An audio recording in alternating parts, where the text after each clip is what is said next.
Jadi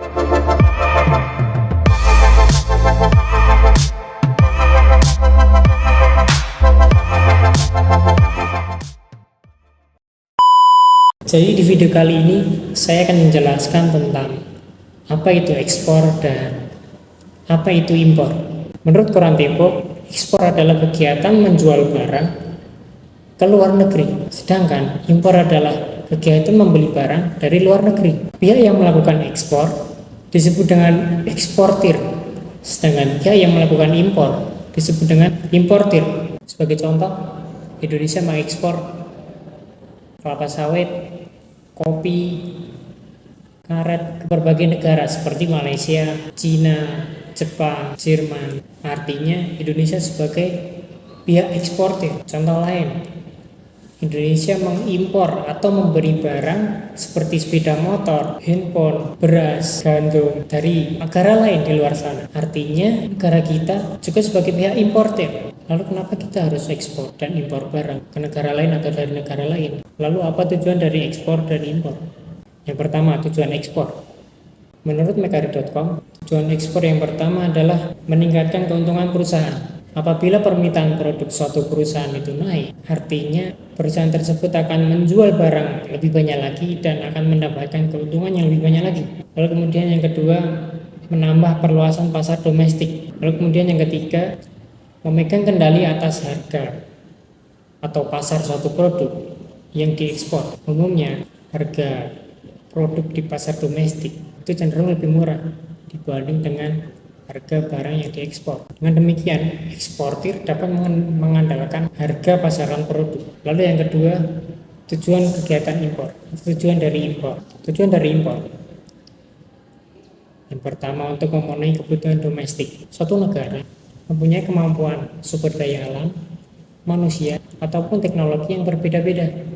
Artinya, kebutuhan suatu negara tidak akan terpenuhi jika mereka hanya mengandalkan kemampuan di negara mereka sendiri. Maka dari itu diperlukanlah impor guna untuk memenuhi kebutuhan domestik atau komoditas yang belum ada di negara tersebut. Lalu kemudian meningkatkan devisa negara, lalu kemudian memperoleh teknologi yang baru. Teknologi tersebut dapat meningkatkan efektivitas produksi dalam negeri. Tentunya melalui impor, suatu negara akan mendapatkan teknologi yang lebih maju dari negara lain. Contohnya seperti Indonesia. Negara kita mengimpor teknologi seperti barang elektronik ataupun kendaraan dari negara luar seperti negara China, Jepang, ataupun negara yang lain.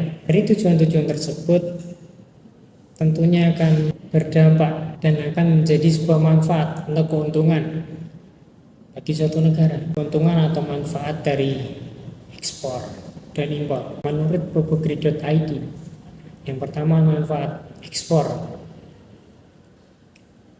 menambah devisa negara. Melalui ekspor, artinya kita dapat menjualkan produk-produk kita ke negara lain. Dalam hal itu, artinya kita mendapatkan devisa atau alat pembayaran dari negara lain atau negara yang mengimpor produk dari negara kita, lalu kemudian meningkatkan produktivitas dalam negeri. Apabila suatu negara dapat mengekspor barang atau produknya ke luar negeri, artinya tingkat produktivitas negara tersebut berkembang atau meningkat. Dampak dari produktivitas yang meningkat itu akan berdampak kepada lapangan pekerjaan yang lebih banyak lagi. Artinya manfaat atau keuntungan dari ekspor yang ketiga ini adalah memperluas lapangan pekerjaan. Lalu kemudian bagaimana dengan impor? Manfaat atau keuntungan impor. Yang pertama adalah memenuhi kebutuhan nasional. Ini samanya dengan tujuan daripada impor, yaitu memenuhi kebutuhan domestik suatu negara yang tidak bisa diproduksi oleh negara itu sendiri. Lalu kemudian yang kedua, memperoleh bahan baku untuk menunjang aktivitas produksi suatu negara. Artinya negara tersebut membutuhkan bahan baku yang tercukupi, bahan baku yang bisa digunakan untuk produksi dari negara tersebut. Bahan baku tersebut bisa kita dapatkan dari kegiatan impor. Lalu kemudian nomor 3, mendapatkan teknologi yang baru. Kemudian bagaimana dengan perkembangan ekspor dan impor negara kita saat ini? Menurut Databox, diketahui kalau ekspor pada tahun 2022 mencapai angka 23,78 miliar dolar. Kemudian untuk impor mencapai angka 19,86 miliar dolar. Lalu kemudian pada tahun 2023 nilai ekspor mencapai 22,39 miliar dolar dan nilai impor mencapai 19,11 miliar dolar. Itu artinya apabila nilai ekspor turun, maka nilai impor juga turun. Jika keduanya disandingkan, maka itu yang disebut dengan neraca perdagangan barang.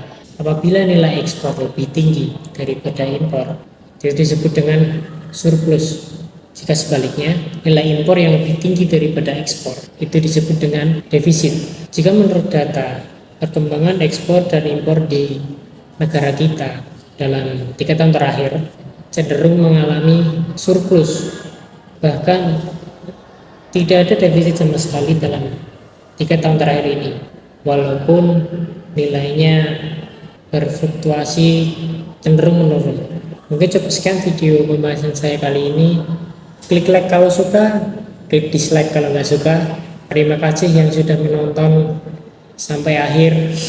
Sampai jumpa di video selanjutnya.